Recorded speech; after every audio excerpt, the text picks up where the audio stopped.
BSM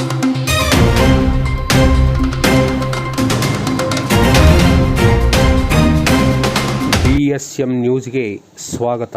ನಾನು Basavaraj S Mathapati. ನಿವಾರಿಸಬಹುದಾದ ಅಂಧತ್ವ ನಿವಾರಣೆಗೆ ಪ್ರಧಾನಮಂತ್ರಿ ನರೇಂದ್ರ ಮೋದಿ ಅವರು ಆಂದೋಲನಕ್ಕೆ ಕರೆ ಕೊಟ್ಟು ಆಯುಷ್ಮಾನ್ ಭಾರತ, ಜನರಿಟ್ ಸ್ಟೋರ್ಸ್ ಮತ್ತು ಹೊಸ ಮೆಡಿಕಲ್ ಕಾಲೇಜುಗಳನ್ನು ಪ್ರಾರಂಭಿಸಿದ್ದಾರೆ ಎಂದು ಕೇಂದ್ರ ಸಚಿವ ಪ್ರಹ್ಲಾದ್ ಜೋಶಿ ಅವರು ಹೇಳಿದರು. ಅವರು ಸವಣೂರಿನಲ್ಲಿ ಉಚಿತ ನೇತ್ರ ತಪಾಸಣೆ ಮತ್ತು ಶಸ್ತ್ರಚಿಕಿತ್ಸಾ ಶಿಬಿರ, ದೃಷ್ಟಿ ಕಣ್ಣಿನ ಆಸ್ಪತ್ರೆ ಉದ್ಘಾಟಿಸಿ ಮಾತನಾಡುತ್ತಿದ್ದರು. ಪ್ರತಿ ತಿಂಗಳು 5 ಕೆಜಿ ಅಕ್ಕಿ, ಬಾಣಂತಿಯರಿಗೆ ಸಂಪೂರ್ಣ ಯೋಗಕ್ಷೇಮ, ಕಡಿಮೆ ದರದಲ್ಲಿ ಔಷಧಿ ವಿತರಣೆಯನ್ನು ನರೇಂದ್ರ ಮೋದಿ ಸರ್ಕಾರ ಮಾಡುತ್ತಿದೆ ಎಂದರು.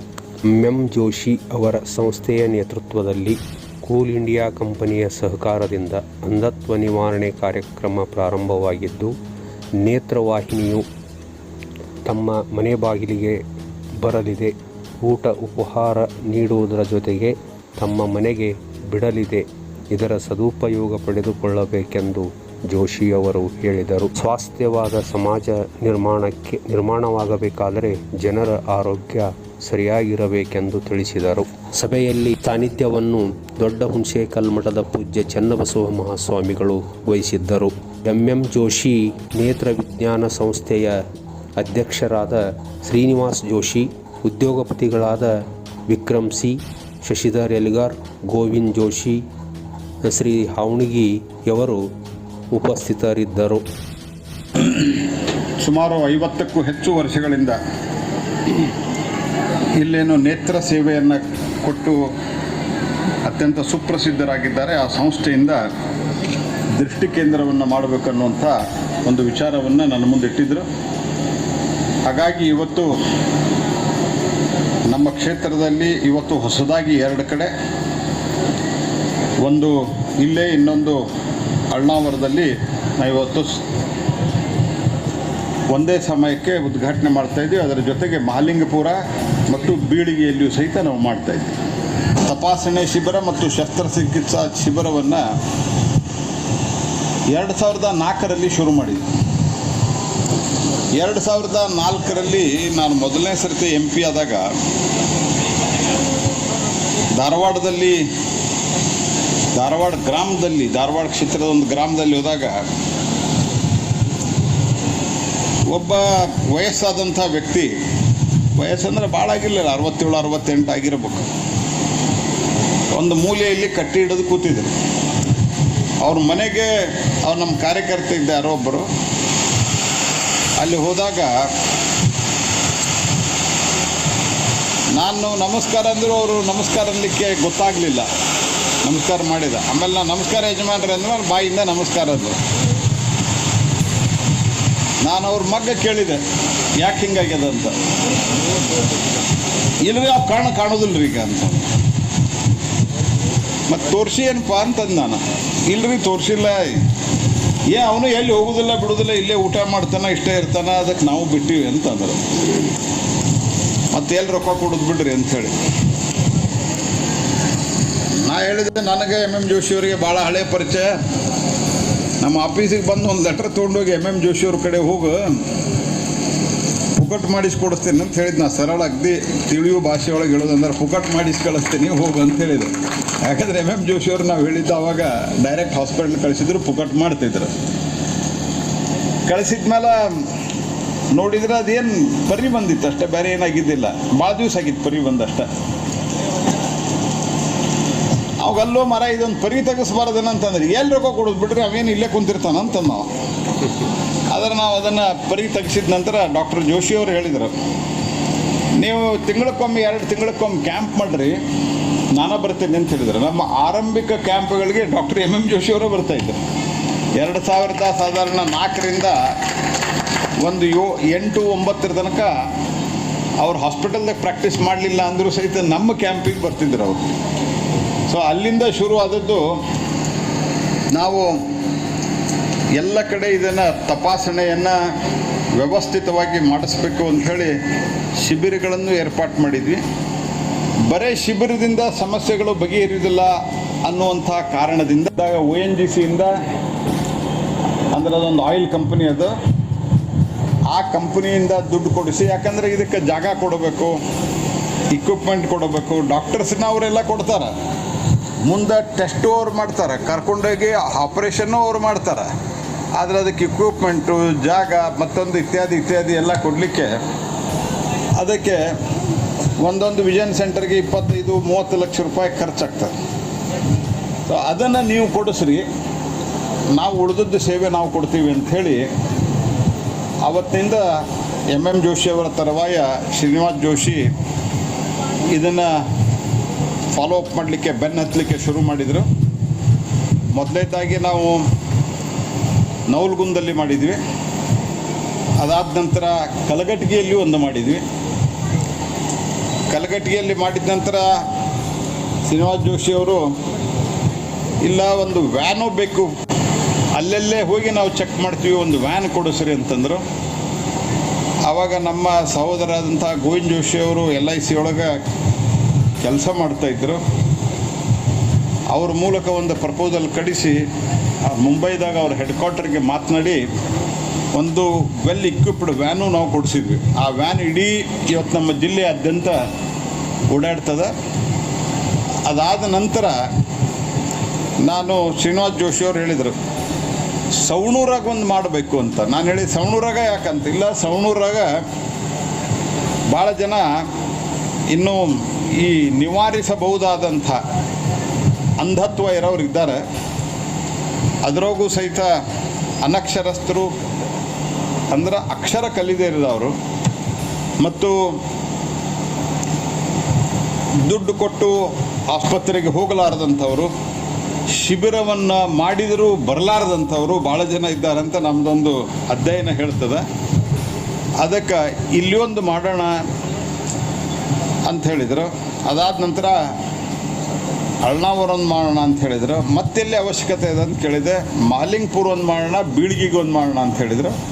ಇವಕ್ಕೆಲ್ಲಕ್ಕೂ ಸೇರಿ ನಮ್ಮ ಕೋಲ್ ಇಂಡಿಯಾ ಕಂಪನಿಯಿಂದ ಸುಮಾರು 1.5 ಕೋಟಿ ರೂಪಾಯಿದಷ್ಟು ದುಡ್ಡನ್ನು ನಮ್ಮ ರೆಕಮೆಂಡೇಶನ್ ಮೇಲೆ ಕೊಟ್ಟಿದ್ದಾರೆ. ಯಾಕಂದರೆ ಆ ಕಂಪನಿ ನಮ್ಮ ಅಂಡರ್ ಕೆಲಸ ಮಾಡ್ತಾಯಿತ್ತು. ಹಾಗಾಗಿ 4 ಕಡೆ ಮಾಡಿದ್ದೇವೆ. ಮುಂದಿನ ದಿವಸಗಳಲ್ಲಿ ಇನ್ನೂ ಎಲ್ಲಿ ಅವಶ್ಯದ ಅಲ್ಲಿಯೂ ಮಾಡ್ತೀವಿ. ಮತ್ತು ಒಟ್ಟಾರೆಯಾಗಿ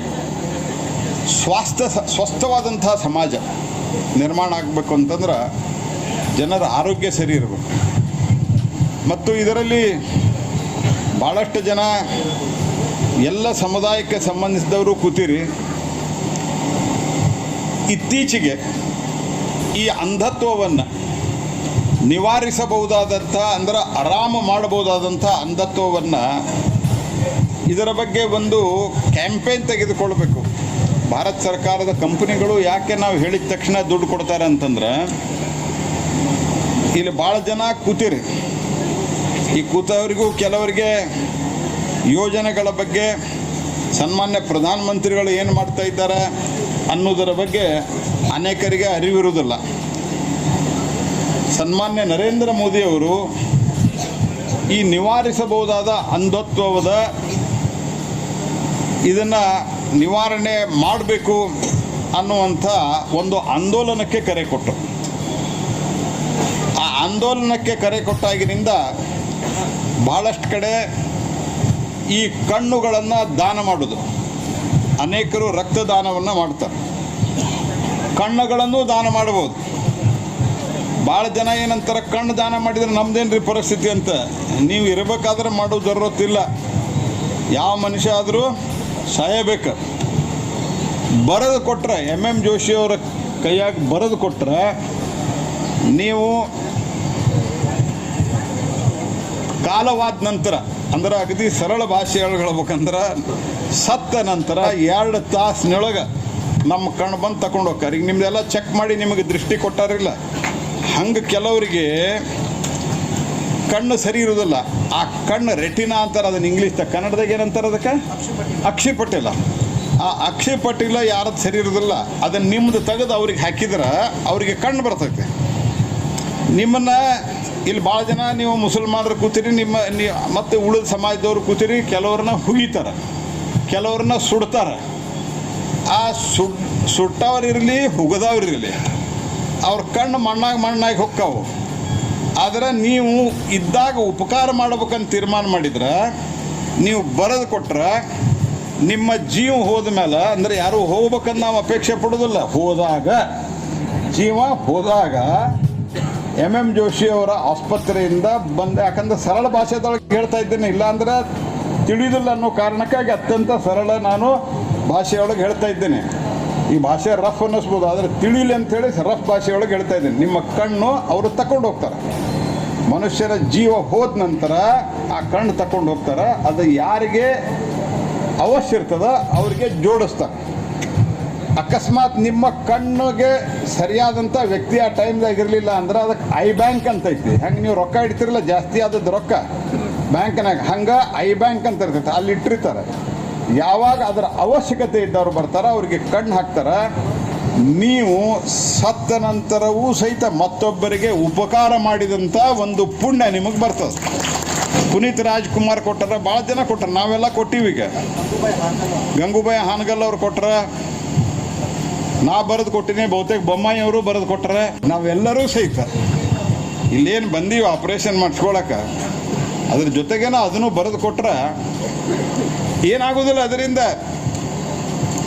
ಅನೇಕರು ಇವತ್ತು ಭಾಳಷ್ಟು ಇದ್ರ ಬಗ್ಗೆ ಪ್ರಧಾನಮಂತ್ರಿ ನರೇಂದ್ರ ಮೋದಿಯವರು ಭಾಳ ಜಾಗೃತಿ ಮಾಡ್ತಾ ಇದ್ದಾರೆ. ಮತ್ತು ಆಯುಷ್ಮಾನ್ ಭಾರತ್ ಅಂತ ಏನು ಸ್ಕೀಮ್ ಕೊಟ್ಟರೆ ಅದ್ರಾಗ ಎಲ್ಲರೂ ತೊಗೊಂಡಿರಿ ನೀವು, ಭಾಳ ಜನದ ಕಾರ್ಡ್ ಐತಿ, ಅದ್ರಾಗೂ ಸಹಿತ ಇದಕ್ಕೊಂದು ವ್ಯವಸ್ಥೆ ಅದ.